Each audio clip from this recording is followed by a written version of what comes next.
અમદાવાદમાં સિવિલ મેડિસિટીની સરકારી spine institute આજે વર્લ્ડ ઓટિઝમ દિવસની ઉજવણી કરવામાં આવી। ઓટિઝમને વિકાસલક્ષી ડિસઓર્ડર છે અને જેમાં સામાજિક ક્રિયા પ્રતિક્રિયા સંદેશા વ્યવહાર અને વર્તનને અસર કરતા રોગ છે। તારીખ 1 અને 2 એપ્રિલના રોજ સ્પાઇન હોસ્પિટલમાં વિવિધ કાર્યક્રમનું આયોજન કરવામાં આવ્યું, જેમાં 30 થી 35 જેટલા આ બીમારીથી પીડાતા દર્દીઓએ ભાગ લીધો। ઓટિઝમ જાગૃતિ દિવસની ઉજવણી માટે ભવ્ય થીમ રંગનું અનાવરણ કરવામાં આવ્યું અને જેમાં સ્પાઇન ઇન્સ્ટિટ્યૂટના ડિરેક્ટર ડોક્ટર પિયુષ મિત્તલ ખાસ ઉપસ્થિત રહ્યા।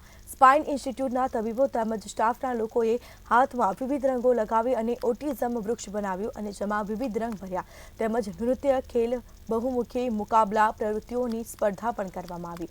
આ કાર્યક્રમમાં એક મનોદિવ્યાંગ દર્દી જેણે 131થી વધુ હિન્દી, ગુજરાતી અને કોરિયન ગીતો પર કોંગો વગાડવાનો વર્લ્ડ રેકોર્ડ બનાવ્યો।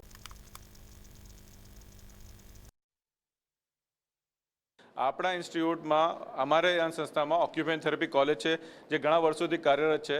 એ કોલેજને લીધે અમે આ દિવસની ઉજવણી કરીએ કે આમાં જે ઓટિસ્ટિક ચાઇલ્ડ હોય એના માટે ઓક્યુપેશન થેરપિસ્ટનો રોલ સૌથી અગ્રણી હોય। એટલે ઓક્યુપેશન થેરપિસ્ટ એને ટ્રેન કરે કે કેવી રીતે આઈ કોન્ટેક્ટ રાખી શકે, કમ્યુનિકેશન સ્કિલ કેવી રીતે ડેવલપ થઈ શકે, એને જોડે ફિઝિયોથેરપી વિભાગ એને કેવી રીતે કસરત કરવી, જોડે ઓડિયોલોજી વિભાગ જે કેવી રીતે બોલવાનો, શબ્દને કેવી રીતે સમજવાનો ને કેવી રીતે સમાજમાં ઉઠવાનો બેઠવાનો, કેવી રીતે પોતાનો સમજ આપવાની, ઇન્ટેલેક્ટ આપવાનો એનો ટ્રેનિંગ આપે છે। એ અવેરનેસ જાગૃત કરવા માટે અમે આ પ્રોગ્રામની ઉજવણી કરીએ છીએ।